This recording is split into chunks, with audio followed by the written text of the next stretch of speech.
Finally Bharat এবং বাংলাদেশের মধ্যে এই যে ব্যবসা বাণিজ্যের একটা যুদ্ধ চলছে, বাংলাদেশের সাথে বাণিজ্য যুদ্ধে জড়াতে চায় না ভারত। পাকিস্তানের পররাষ্ট্র সচিব এখন বাংলাদেশে, আবার এই মাসেই শেষের দিকে আসছেন পাকিস্তানের পররাষ্ট্রমন্ত্রী।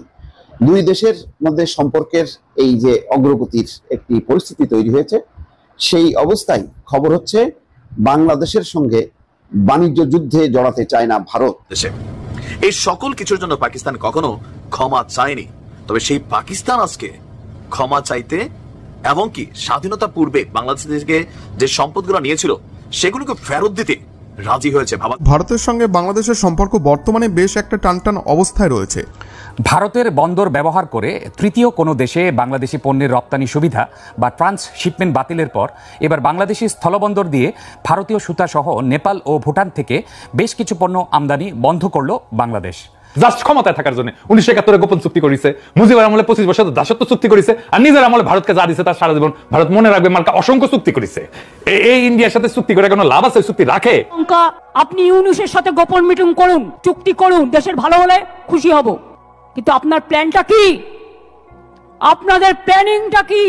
এমন কোন শক্তি এখনো তৈরি হয়নি বাংলাদেশে যে আওয়ামী লীগ সরকারকে তারা উৎখাত করতে পারে। জেলে যাব, পালাবার পথ খুঁজব। ক্ষমতাচ্যুত শেখ হাসিনাকে নিয়ে আবার শুরু হয়েছে গুঞ্জন। এই মুহূর্তে তার অবস্থান সিঙ্গাপুরে আছে। শেখ হাসিনা গুরুতরভাবে অসুস্থ, পরিস্থিতি এমন পর্যায়ে যে তাকে গোপনে সিঙ্গাপুরের মাউন্ট এলিজাবেথ হাসপাতালে চিকিৎসা করানো হচ্ছে। শেখ হাসিনা যেমন গুরুতর অসুস্থ, তেমনি গুরুতর অসুস্থ ওবায়দুল কাদের। বিধ্বস্ত মলিন চেহারা। আসসালামু আলাইকুম সম্মানিত দর্শক মণ্ডলী, বাংলাদেশ এবং ভারত ইতিমধ্যে কঠিন এক বিপর্যয় সময় পার করছে। শেখ হাসিনার পলাতক হওয়ার পর থেকে ভারতের সাথে সম্পর্ক একেবারেই তলানিতে গিয়ে পৌঁছেছে। ভারতে গিয়ে আশ্রয় নিয়েছে শেখ হাসিনা। কি অবস্থা আছে? অনেকেই বলেছেন গৃহবন্দিতে আছে, অনেকে বলেছেন সেখানে তিনি গ্রেপ্তার অবস্থা আছেন। কিন্তু পরিশেষে আমরা এই মুহূর্তে খবর পাচ্ছি, বিভিন্ন গণমাধ্যমে প্রকাশিত হচ্ছে, শেখ হাসিনা ভয়ঙ্কর অসুস্থর মধ্যে পড়ে গিয়েছে এবং ওবায়দুল কাদের সাহেব অসুস্থ পড়ে রয়েছে। আমরা কোনো বক্তব্য বলবো না, আসুন কিছু প্রতিবেদন আপনাদের মাঝে তুলে ধরি যেগুলো সময়ের বর্তমানে ভাইরাল। এবার বাংলাদেশি স্থলবন্দর দিয়ে ভারতীয় সুতা সহ নেপাল ও ভুটান থেকে বেশ কিছু পণ্য আমদানি বন্ধ করল বাংলাদেশ। জাতীয় রাজস্ব বোর্ড এনবিআর এই সংক্রান্ত প্রজ্ঞাপন জারি করেছে।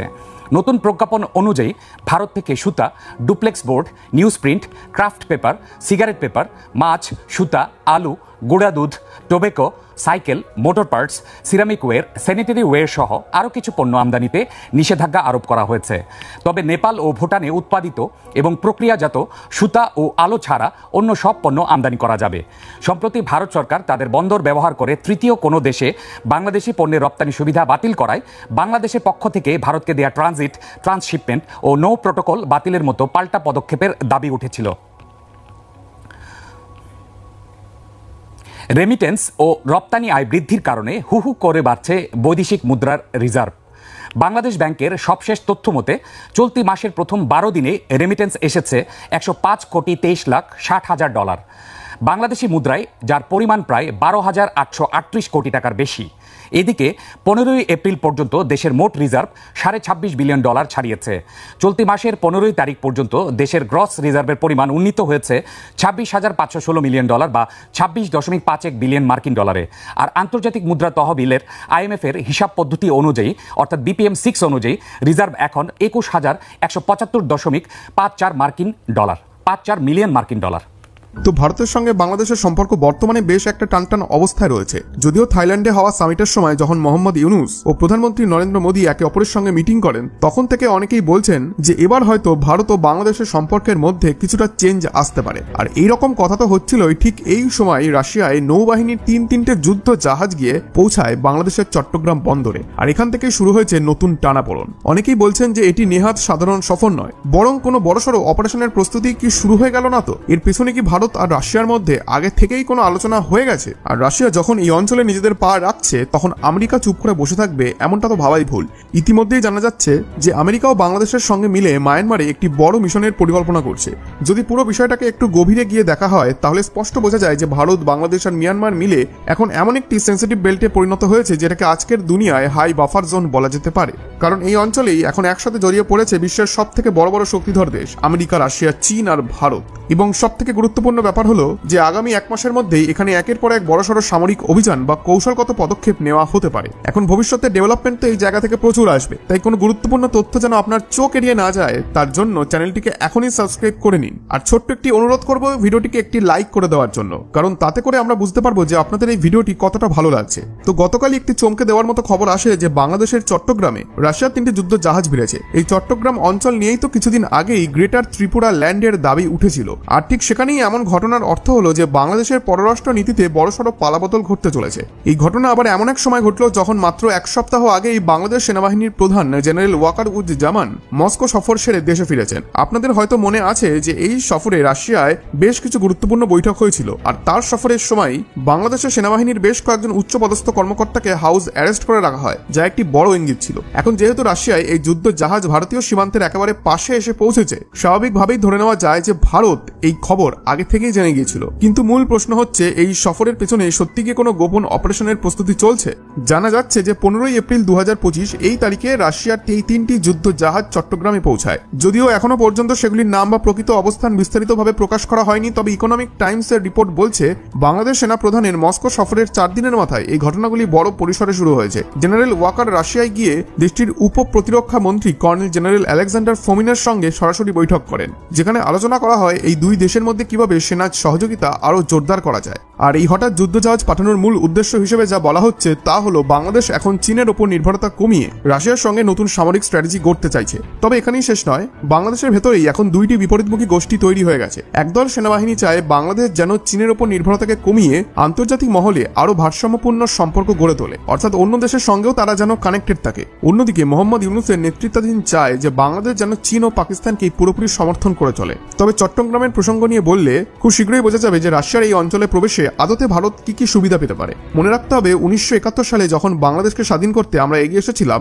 তখনও কিন্তু রাশিয়ার সাহায্যে একটি বড় অপারেশন সফল করা হয়েছিল। চট্টগ্রাম এমন একটা এলাকা যেটা বাংলাদেশের ভূখণ্ডের দক্ষিণ পূর্ব কোণে অবস্থিত, আর এখান থেকে শুরু হয় অনেক কৌশলগত গুরুত্বপূর্ণ কথাবার্তা, যেমন গ্রেটার ত্রিপুরা ল্যান্ড, আর ইংরেজিতে একে বলে চিটাগং। এই এলাকা দিয়ে বাংলাদেশ ক্ষমতাচ্যুত শেখ হাসিনাকে নিয়ে আবার শুরু হয়েছে গুঞ্জন। এই মুহূর্তে তার অবস্থান সিঙ্গাপুরে আছে এমন একটি খবর প্রচার হয়েছে গণমাধ্যমে। অন্যদিকে কেউ কেউ বলছেন যে না, তিনি দিল্লিতে আছেন, তবে all India institute of medical সায়েন্সে চিকিৎসা নিচ্ছেন।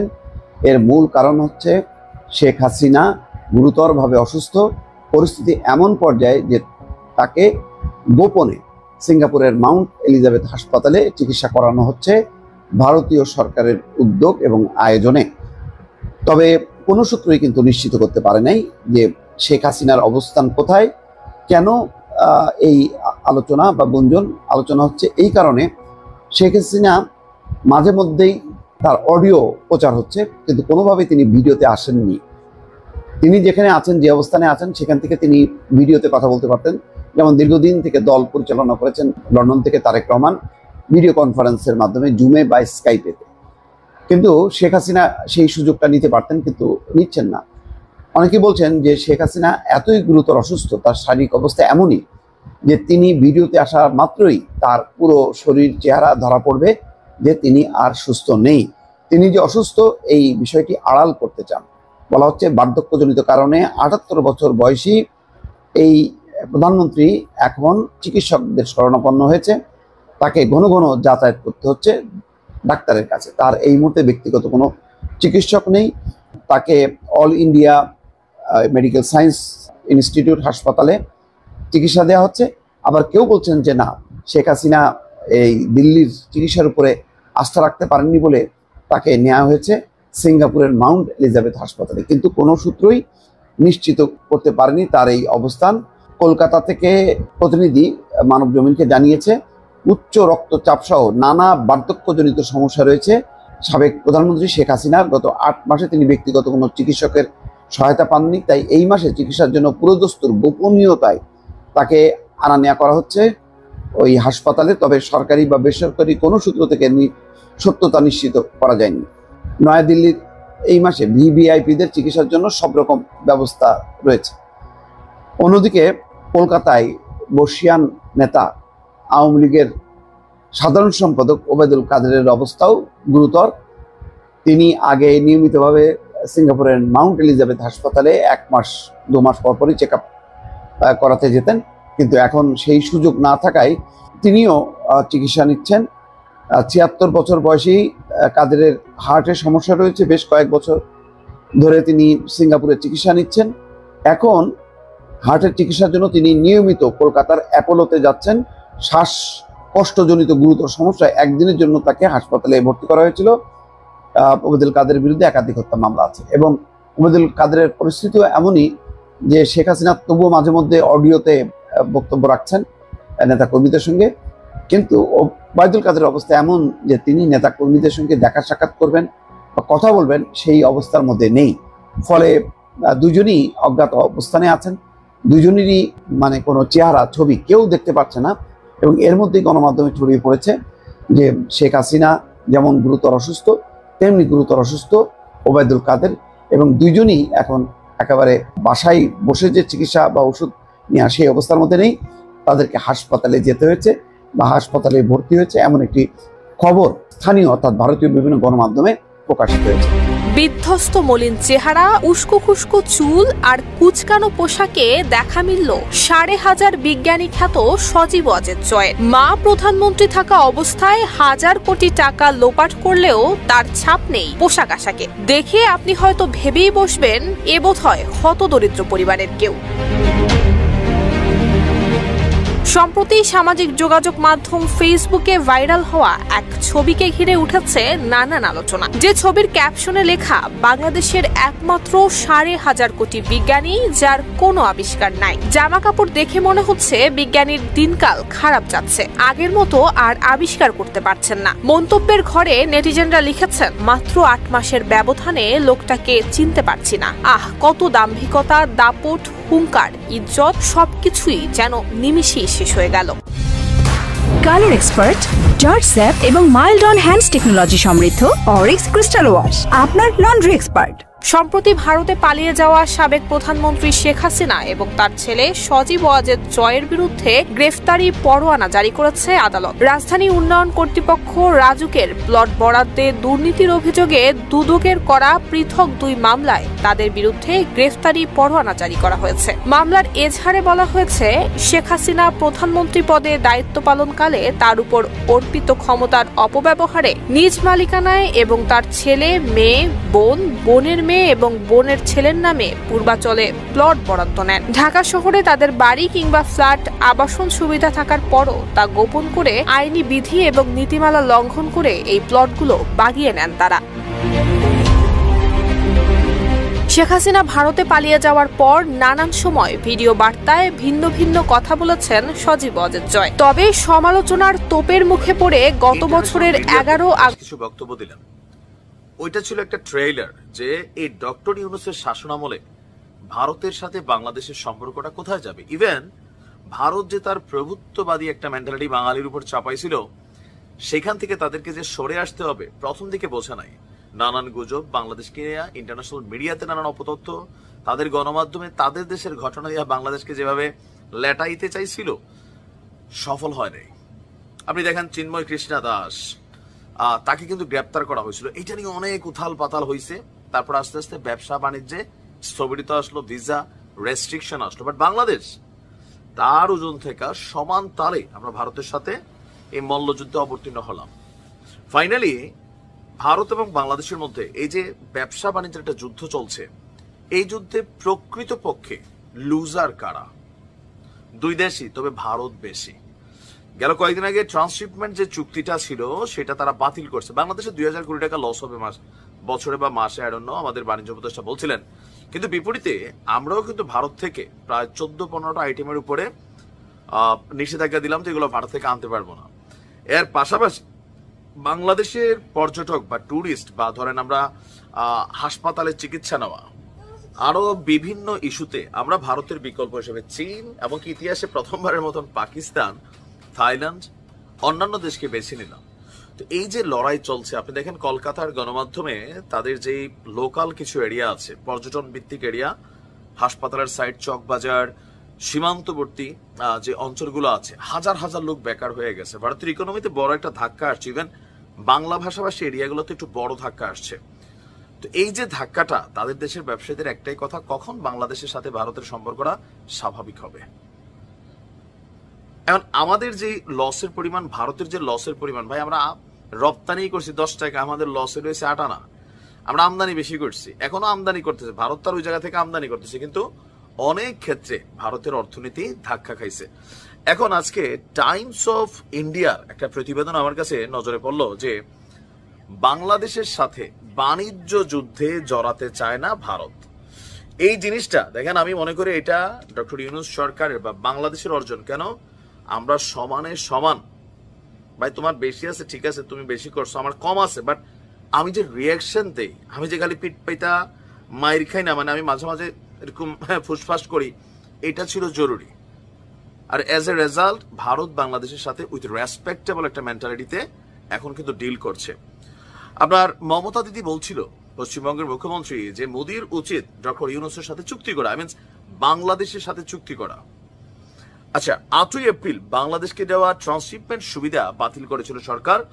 এরপর টাইমস অফ ইন্ডিয়া তারা প্রতিবেদন করে বলছে বাংলাদেশের সাথে ভারত বাণিজ্য যুদ্ধ চায় না। এছাড়া ঢাকা বাণিজ্য বিষয়ক যে সিদ্ধান্ত নিয়েছে সেটির বদলে কোনো পাল্টা ব্যবস্থা দিল্লি হয়তো নেবে না বলেই সংবাদ মাধ্যমটির শিরোনামে দাবি করা হয়েছে।